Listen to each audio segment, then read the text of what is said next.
This report comes from numerous sources, including my own memories of this particular event. You know, in my life, I have been, well, you might say, enchanted somewhat by the strange and the enigmatic. All that began around 1962 with a UFO encounter in my parents' backyard early one morning in Bridgeport, Michigan. It was actually in my dad's garden. The UFO event I am going to share with you today is one which still haunts me, in that I will always wonder who or what was at the controls. It was October 30th, 1975, All Hallows Eve, and I was in the 11th grade.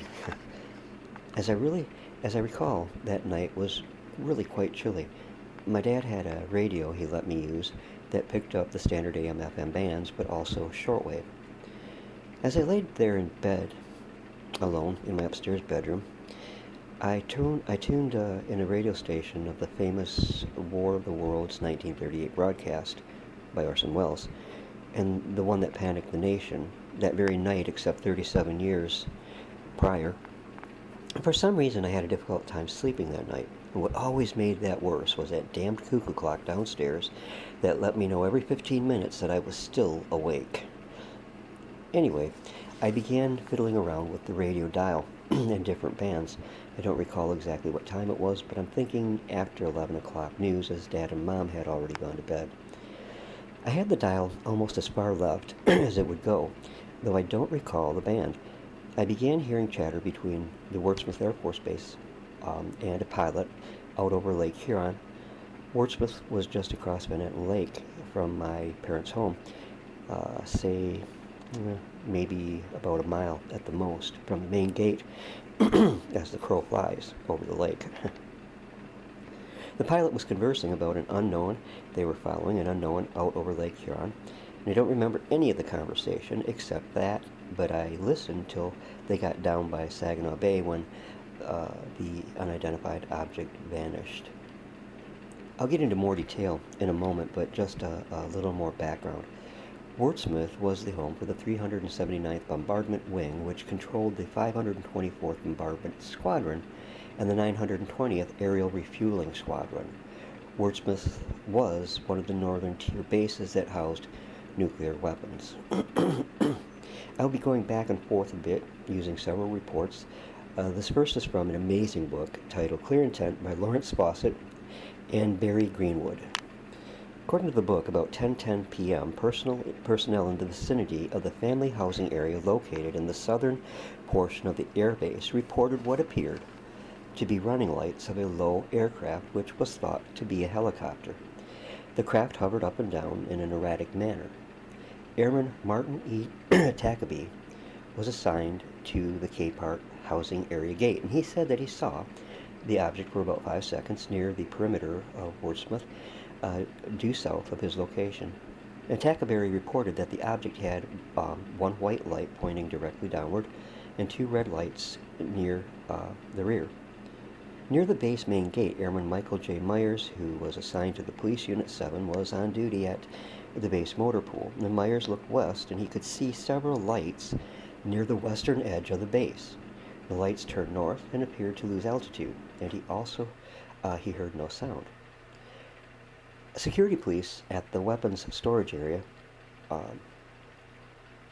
notified Colonel John J. Doran, Vice Commander's 379th Bomb Wing, that the guard located at the back gate had reported what he thought to be a helicopter overhead, and the command post notified Colonel Broadman, who was wing commander, and Colonel Doran, and they proceeded to the flight line.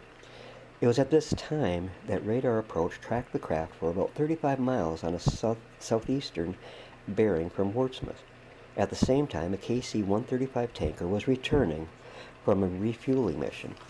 It entered Wurtsmith's traffic pattern and obtained permission to fly transition approaches, and Colonel Broadman ordered the KC-135 to attempt to identify the object. Aboard the KC-135 were Major Frederick Pappas, the plane's commander, Captain K.E. May, co-pilot, Captain Rick Meyer, the navigator, Captain Myron Taylor, instructor navigator, Captain Randy Higginbotham, instructor pilot, and Sergeant Steve Smith. Now I want to quote from the statement about that KC-135 encounter with the UFO, and it was given to the 379th Bomb Wing Historian Staff Sergeant Paul J. Cahill by Captain Taylor in a memo for the record dated January 18, 1979, considerably after the event. But it was reported, and I quote, "We were returning from a refueling mission, and during our first approach into the traffic pattern, RAPCON vectored us to check out a reported UFO in the area of Wurtsmith weapons storage area. And as I recall, this activity occurred between 10:30 and 11 o'clock in the evening around the 1st of November. I remember seeing lights similar to strobe lights, which were flashing irregularly. We followed the lights north, out over Lake Huron. At first, it was difficult to determine whether there were two different objects because of the irregular flashing of the lights, but after observing the lights, we determined that there were in fact two objects, and the irregular flashing appeared to be some sort of signal being passed from one to the other in an effort to maintain the same position. We were able to paint an object on the radar scope for about 10 seconds. I would estimate that our altitude was about 2,000 feet and our speed approximately 200 knots. Shortly after turning south in pursuit of the UFO, we called approach control and received blanket clearance to follow the UFO at all altitudes and at all vectors. Occasionally, RAPCON would pick up the UFO and help by giving us vectors to the UFO's position. I would guess that we stayed close to the UFO most of the time, approximately 1 mile away, and each time we attempted to close on the object, it would speed away from us. We followed the UFO down to Saginaw Bay and started to cross the bay when we lost it because of all the fishing boat lights. At first, we thought it had landed on one of the large oil tankers, but later decided that we had been wrong. We continued to search the bay area, but we didn't see it, so we changed our heading for Wurtsmith. On the way back, we picked the UFO up again at our 8 o'clock position. We turned away and it proceeded to follow us. Finally, we turned back in the direction of the UFO, and it really took off back in the direction of the Bay Area. I know this might sound crazy, but I would estimate that the UFO sped away from us doing approximately 1,000 knots. We continued in the direction of the bay until RAPCON called us again and said they were painting a UFO 4 to 5 miles over the coast, traveling in a westerly direction. They vectored us to the position of the UFO, and we, while on final approach, and we proceeded, but at that point we were low on fuel and were forced to return to Wurtsmith Air Force Base. I remember that while on final approach, we saw the lights again near the weapons storage area. Following the mission, we discussed the incident, and about a week later, Captain Higginbotham was questioned by the OSI and cautioned not to discuss the incident. And that was, I mean, you have to say, a rather dramatic event, with an object speeding away at the phenomenal 1,000 knots. Well, but it pales by comparison to the following by Jarrell W. White, retired U.S. Air Force, and was last known living in the Seattle area. The following is a direct quote from his account, and a fascinating account it is indeed, and I quote, "My name is Jarrell W. White, retired U.S. Air Force, now living in the Seattle area. I don't know if you will get this response, but over the years it has become more clear than confusing about the nature of the Wurtsmith UFO incident of October 1975. Reading about the incident in early years suggested I was not telling the truth until I now read that 2 UFOs were in the area and split up while being chased by a KC-135 tanker. One shot towards Saginaw, and the other found its way over to our Cape Heart Gate housing area and motor pool and munitions storage." Gerald W. White, Sergeant, stationed at the main gate, Wurtsmith Air Force Base, approximately 10-20 hours, almost half hour of initially being posted there for the midnight shift. I never really noticed the extra activity over the radio because I was busy controlling the small rush of vehicles entering the installation, and which was normal for that time.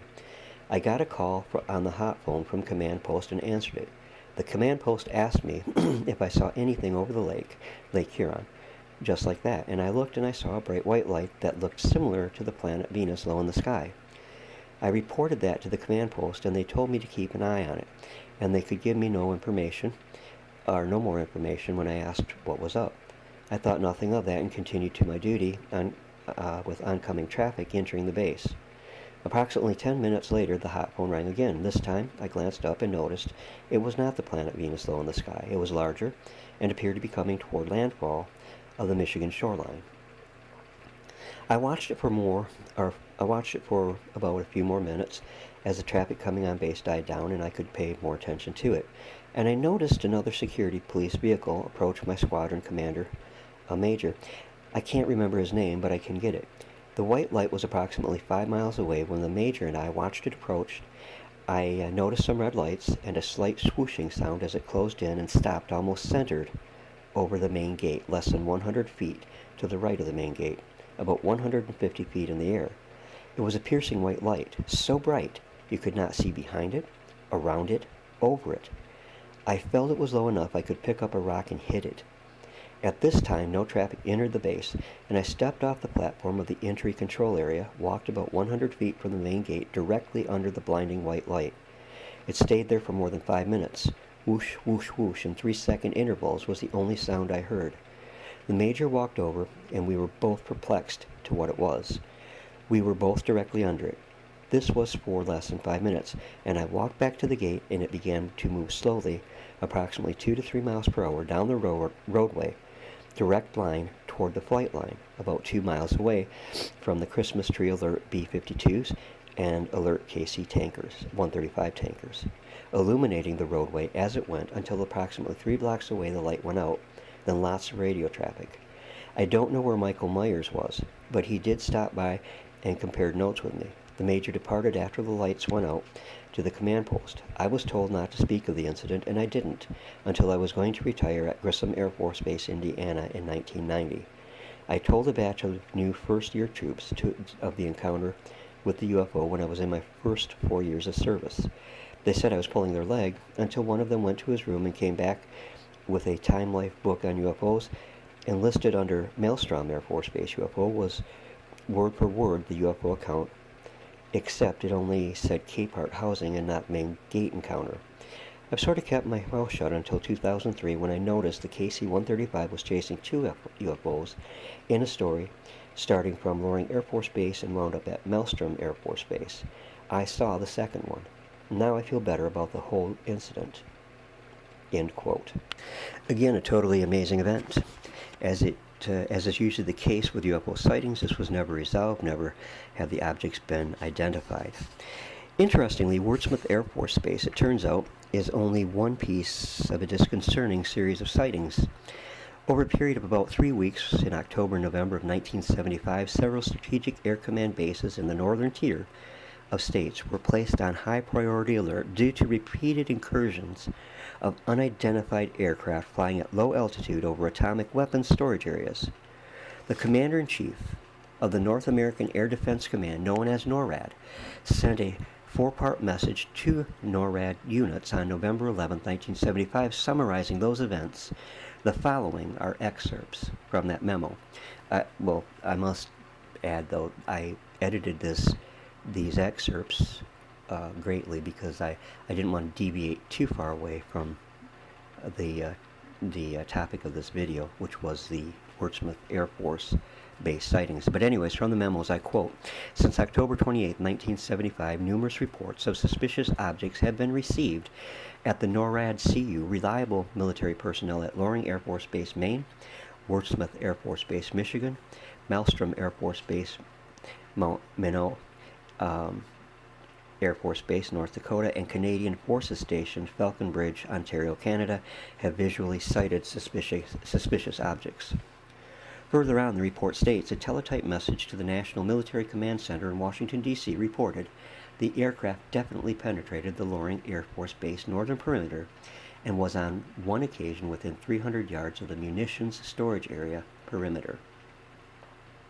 The craft began to circle in the vicinity of the nuclear weapons storage area at about 150 feet altitude. When it penetrated the nuclear weapons storage area at 300 feet altitude, it was reported to command. And at 8:45 p.m., Sergeant Grover K. Eagleston was on duty in the control tower when a call came from the command post requesting a radar track on the mysterious craft. And for about 40 minutes, he observed the object on radar circling around and then abruptly vanished from the screen as if it had either landed or dropped below the minimum level of radar coverage.